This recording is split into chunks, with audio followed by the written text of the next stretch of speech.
A noite de núpcias deveria ter sido perfeita. Ana imaginara aquele momento desde pequena. O vestido branco, as flores, a música suave e os sorrisos dos parentes.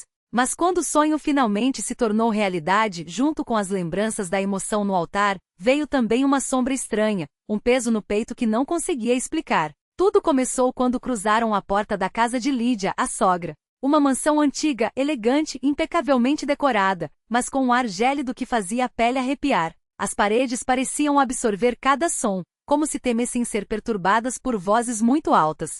Os móveis antigos, os tapetes luxuosos, os quadros em molduras douradas, tudo estava no lugar certo demais. Como se fosse um cenário montado para esconder algo. Ana sorria, fingindo não perceber o desconforto. É só cansaço, repetia para si mesma, enquanto apertava a mão do marido. Amanhã tudo será diferente. Mas Lídia, com sua voz suave e metálica, já os aguardava. Bem-vindos, jovens. O quarto está pronto lá em cima. Descansem. Seu olhar, porém, não era de carinho. Havia ali uma advertência velada, como se dissesse: este não é o seu lugar. Não pense em tomar o que não é seu. Igor, visivelmente constrangido, apenas agradeceu. Na suíte, o cheiro de lavanda e lençóis frescos não conseguiu acalmar o coração acelerado de Ana. Era a primeira noite deles, o início de uma nova vida. Ela se virou para o marido, esperançosa, mas encontrou um homem exausto. Não consigo, não tenho forças, murmurou ele, evitando seus olhos. Vamos só deitar. Ana congelou. Na primeira noite? Engoliu a decepção e forçou um sorriso. Claro, você está cansado. Vamos descansar. Deitaram-se separados, cada um em seu lado da cama, como estranhos. Ana fitava o teto, tentando se convencer de que era apenas o estresse do casamento. Amanhã será melhor, sussurrou para si mesma. Mas quando o relógio bateu meia-noite, um som a arrancou da sonolência. Um gemido abafado, quase imperceptível. Sentou-se na cama atenta. Não vinha do corredor, mas do quarto ao lado, o de Lídia. Uma pontada de medo a atravessou. Seria a sogra passando mal? Igor dormia profundamente. Com cuidado, desceu os pés no chão frio e aproximou-se da porta. Os sons se repetiram, agora mais guturais, como se arrancados da garganta. Não eram de dor. Havia algo de primal naquela voz, algo que a fez recuar como se tivesse levado um tapa. Volta para a cama, cobriu-se até o queixo. Foi imaginação. Estou exausta, nervosa. Mas o sono não veio. Pela manhã, o silêncio da casa era cortado apenas pelo aroma do café. Lídia os recebeu com um sorriso calculado. Dormiram bem, crianças? Ana sentiu sem coragem de encará-la. Igor, como se nada tivesse acontecido, respondeu com naturalidade. Ótimo, obrigado. Mas Ana sentia um nó na garganta apertar. Até ontem acreditava estar entrando em um mundo de felicidade. Hoje esse mundo já mostrava rachaduras. E pela primeira vez questionou: o que eu realmente sei sobre meu marido? Sobre essa mulher? Passar os dias na casa de Lídia era como viver em um museu assombrado. Cada passo ecoava, cada porta rangia como um aviso. Ana tentava se mover em silêncio, mas seu coração batia alto demais. Este é o seu lar agora, Lídia lembrava, com voz doce e olhos de gelo. Cada casa tem suas regras. Regras? Ana engoliu a pergunta. Havia se casado com Igor, não com aquela mulher, não com aquela casa. Mas o medo a impedia de reagir. À noite, quando Igor saía a trabalho, ela ficava sozinha com a sogra. Você precisa se adaptar, Lídia dizia, enquanto servia o chá com gestos precisos. Este lugar tem seu próprio ritmo. Ana sentia a pressão crescer. Por que não alugaram um apartamento como planejavam? Por que Igor insistir em trazê-la para cá? A resposta era óbvia, Lídia.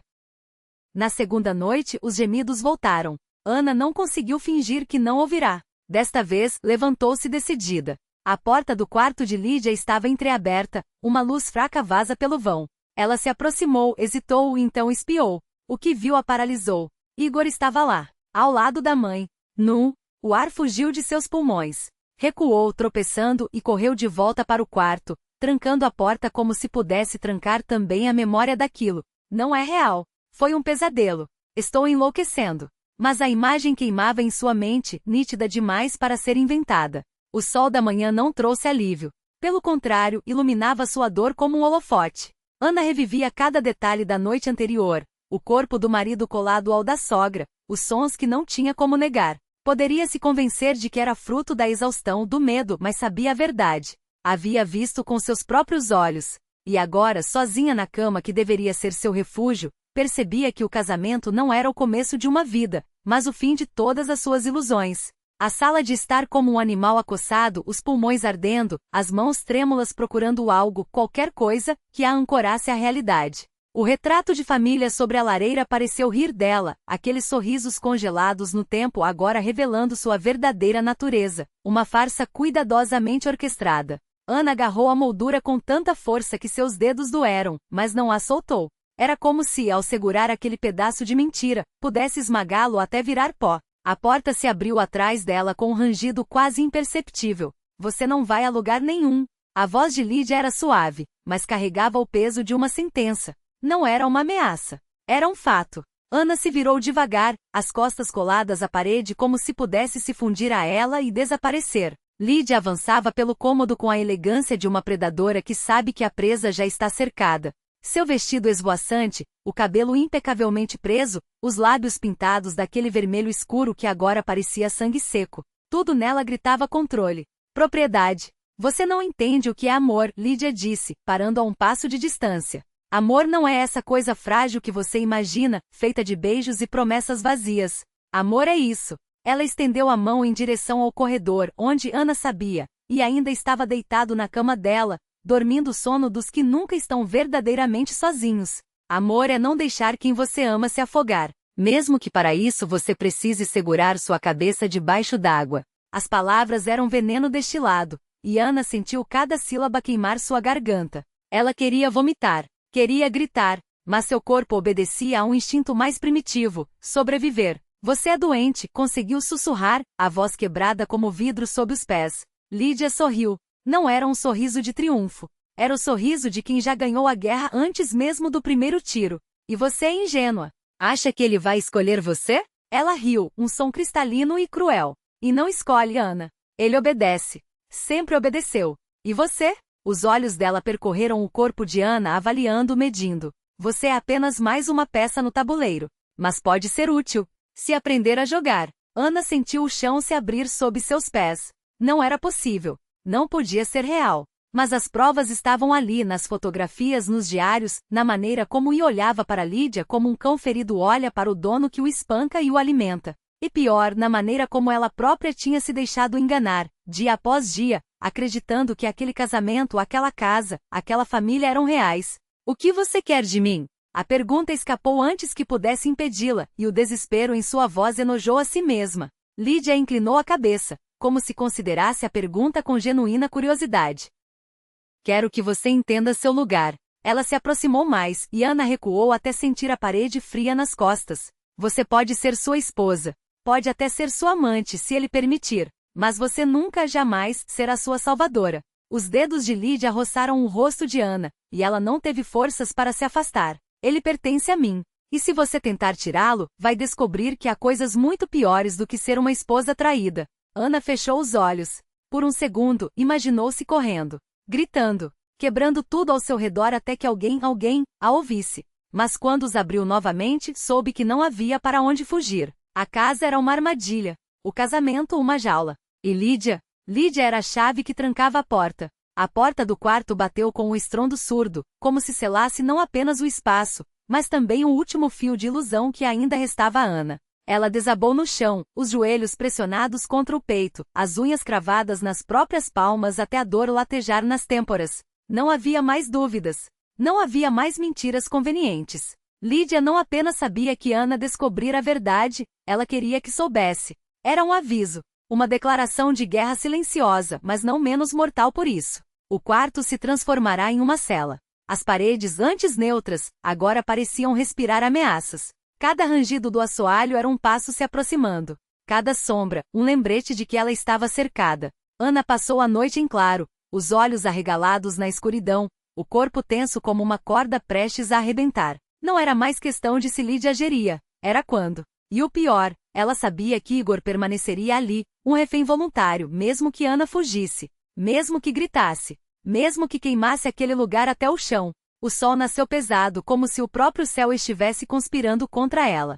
Na mesa do café, Igor estava sentado, imóvel, os olhos fixos em algum ponto além do prato intocado. Lídia movia-se com uma calma calculada, servindo o café com gestos que eram menos um ato de hospitalidade e mais uma demonstração de poder. Você está pálida, Ana, disse ela finalmente, a voz melosa como veneno dissolvido em mel. Talvez devesse visitar sua mãe. Um pouco de ar fresco lhe faria bem. Ana cerrou os dentes até doer. Ela quer me afastar. Quer me tirar do caminho. Mas recuar agora seria admitir derrota. Obrigada, respondeu, a voz firme apesar do tremor nas mãos. Mas este é o meu lugar. Os olhos de Lídia brilharam não com raiva, mas com algo muito mais perigoso, diversão.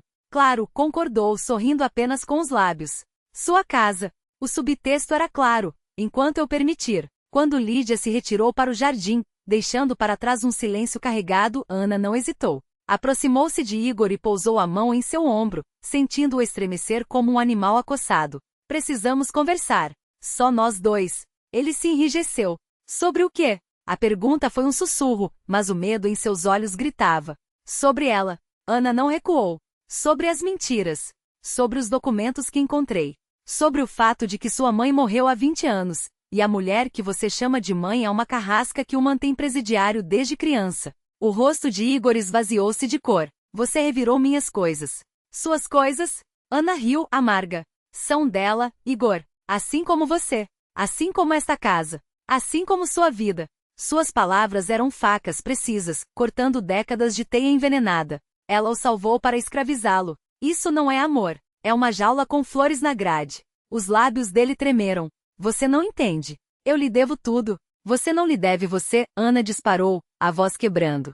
Olhe para mim. Você é meu marido. Mas você não é seu. Você é um fantoche com fios invisíveis, e ela puxa cada um deles como se fosse dona do seu ar. Foi então que as lágrimas transbordaram, quentes e vergonhosas, mas Igor não as enxugou. Não se moveu. Não negou. Até que a sombra de Lídia pairou sobre eles. Ah, ela murmurou, como se tivesse flagrado crianças em uma travessura tola. Achei que já tivéssemos superado essa fase, Igor.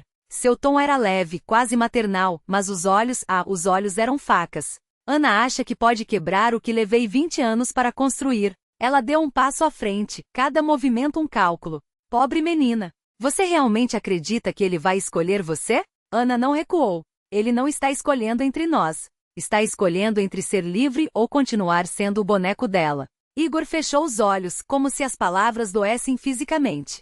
Por favor, ele sussurrou, mas Ana não sabia se era um pedido de silêncio ou de salvação. Lídia riu baixa e triunfante. Veja só, até agora ele ainda olha para mim. E era verdade. Igor estava paralisado, o olhar saltando entre as duas como um pássaro enjaulado batendo contra as grades. Diga a ela, meu filho, Lídia ordenou suave. Diga que sabe onde está seu lugar. Ana segurou o rosto dele entre as mãos, forçando-o a encará-la. Você não é filho dela. Você é meu marido. E se não lutar agora, nunca mais vai ter força para isso. Algo em seu tom, ou talvez a desespero em seus olhos, o atingiu como um soco. Igor tremeu. Abriu a boca. Fechou. E então, com uma voz que pareceu rasgar sua própria garganta, eu não aguento mais, mãe. A palavra soou errada. Estranha. Como se ele a mastigasse pela primeira vez e descobrisse seu gosto amargo. Lídia congelou. O que você disse? Igor repetiu mais alto agora, as mãos cerradas em punhos. Eu não aguento mais. Quero viver minha vida. O silêncio que se seguiu foi uma lâmina. Lídia o encarou como se ele tivesse atraído com um tiro nas costas. Depois de tudo que fiz por você. Você fez por você, Ana atirou sem piedade. Ele nunca foi seu. Era só um menino assustado. E você o transformou num prisioneiro. Por um instante, Ana teve medo de que Lídia atacasse. Mas a mulher apenas sorriu, um sorriso que não chegava aos olhos, gelado como uma lápide. Você acredita que isto acabou? Sua voz era um sussurro letal. Nada acaba enquanto eu decidir que não acabou. Então virou as costas e saiu, levando consigo o peso de uma ameaça que não precisava ser dita. Eles partiram ainda naquela manhã. Ana empacotou o essencial com mãos que não tremiam mais, enquanto os gritos de Lídia ecoavam pela casa como uivos de um animal ferido. Igor entrou no carro como um homem que acaba de sobreviver a um naufrágio, exausto, ensopado de medo, mas vivo. E quando Ana segurou sua mão no banco do passageiro, sentiu algo que não estava ali havia anos, um tremor de algo que poderia talvez ser esperança. A estrada se estendia à frente, longa e incerta. Ana sabia que a batalha não terminara, que as cicatrizes de Igor não sarariam da noite para o dia, que haveriam recaídas, pesadelos, momentos em que ele olharia para trás como se a jaula ainda estivesse ali, esperando por ele. Mas pela primeira vez em muito tempo, eles estavam fora. E isso, por enquanto, era o suficiente. Porque a verdade, por mais dolorosa, por mais sangrenta, era preferível à mentira. E só a verdade poderia, afinal, libertá-los.